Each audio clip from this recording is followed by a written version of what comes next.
வணக்கம் வீவர்ஸ். இன்றைக்கி அமிர்தம் அம்மாள் சமையலில் அருமையான மணக்க சுவையான சிக்கன் கிரேவி தான் பார்க்க போகிறோம். ஹோட்டல் ஸ்டைல் சிக்கன் கிரேவி எப்படி வைக்கிறதுன்னு பார்க்கலாம். வீடியோவை கடைசி வரைக்கும் பாருங்கள். முதலாக நம்ம சேனலை பார்க்குறவங்களாக இருந்தால் அமிர்தம் அம்மாள் சமையலுக்கு ஒரு சப்ஸ்கிரைப் பண்ணிவிட்டு பாருங்கள். வாங்க இப்போ வீடியோவை பார்க்கலாம். இப்போ கடாயை அடுப்பில் வச்சுருக்கேன். அதில் ஒரு 3 ஸ்பூன் நல்லெண்ணெய் சேர்த்துருக்கேன். நல்லெண்ணெய் சேர்த்து செய்யும்போது கிரேவி நல்லா டேஸ்டியாக இருக்கும்.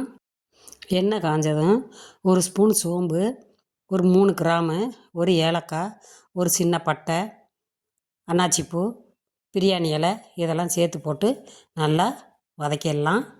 இது நல்லா பொரிஞ்சு வந்தோடனே நான் ஒரு பெரிய வெங்காயம் பொடியாக கட் பண்ணி வச்சுருக்கேன். அதையும் சேர்த்து வதக்கிட்டு ஒரே ஒரு தக்காளி பழம் பொடியாக கட் பண்ணி வச்சுருக்கேன். அதையும் சேர்த்து போட்டு நம்ம வதக்கிடலாம். இது நல்லா வெங்காயமும் தக்காளி பழமும் பச்சை வாசனை போகிற அளவுக்கு நல்லா வதக்கிடுவோம். ஒரு 2 நிமிஷம் நல்லா வதக்கிடுங்க. இப்போ சிக்கனு நல்லா கழுவி சுத்தம் பண்ணி வச்சுருக்கேன். இதை சேர்த்து நம்ம வதக்கிடலாம். சிக்கன் நல்லா வதங்கி வரணும். தக்காளி வெங்காயம் எல்லாத்தோடையும் சேர்த்து வதக்கும்போது நல்லா வாசமாக இருக்கும். இதை நல்லா வதக்கிட்டு இதுக்கு தேவையான அளவு உப்பு சேர்த்துக்கலாம். உப்பு சேர்த்து நல்லா வதக்கி விட்ருங்க. அடுத்து கிரேவிக்கு தேவையான மசாலா அரைச்சிருக்கேன். இதில் ஒரு கைப்பிடி அளவுக்கு புதினா, ஒரு கைப்பிடி அளவுக்கு கொத்தமல்லி தழை, ஒரு 10 பூண்டு பல், 2 துண்டு இஞ்சி சேர்த்துருக்கேன். இது எல்லாத்தையும் மிக்ஸி சாரில் சேர்த்து நல்லா பேஸ்ட்டு போல் அரைச்சி எடுத்து அதை ஊற்றிடலாம். அது நல்லா டேஸ்ட்டாக இருக்கும்.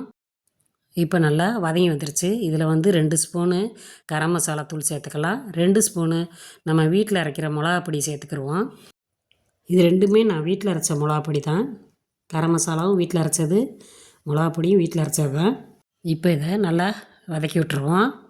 இதை நல்லா கிண்டிட்டு எல்லாமே மசாலா எல்லாமே ஒன்று சேர்ந்து வர்ற மாதிரிக்கு நல்லா வதக்கிடுங்க. வதக்கிட்டு ஒரு டம்ளர் தண்ணி சேர்த்துக்கிடுவோம். தண்ணி சேர்த்து தேவையான அளவு நீங்கள் ஊற்றுற அளவுக்கு ஊற்றிக்கங்க. கிரேவியாக வேணும்னா ஒரு டம்ளர் போதும். குழம்பா ஊற்றி சாப்பிட்றதா இருந்தால் ஒரு 2 டம்ளர் சேர்த்து ஊற்றிக்கங்க.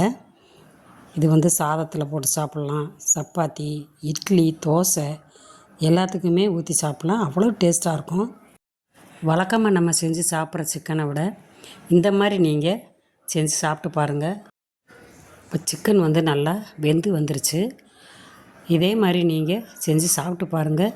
நீங்கள் எப்போ சிக்கன் வாங்கினீங்கனாலும் இதே மாதிரி தான் செஞ்சு சாப்பிடுவீங்க. அவ்வளோ டேஸ்ட்டாக இருக்கும். இப்போ அடுப்பை அமர்த்திட்டு வாங்க பரிமாறலாம். இதே அளவில் இதே சுவையில் நீங்களும் உங்கள் வீட்டில் இதே மாதிரி செஞ்சு சாப்பிட்டு பார்த்துட்டு லைக் பண்ணுங்கள். அப்படியே நம்ம அமிர்தம் அம்மாள் சமையலுக்கு ஒரு சப்ஸ்கிரைப் பண்ணிடுங்க. உங்கள் ஃப்ரெண்ட்ஸுகளுக்கெல்லாம் ஷேர் பண்ணி விடுங்க. அப்படியே நம்ம பெல் ஐக்கானை தட்ட மறந்துடாதீங்க. தேங்க்யூ.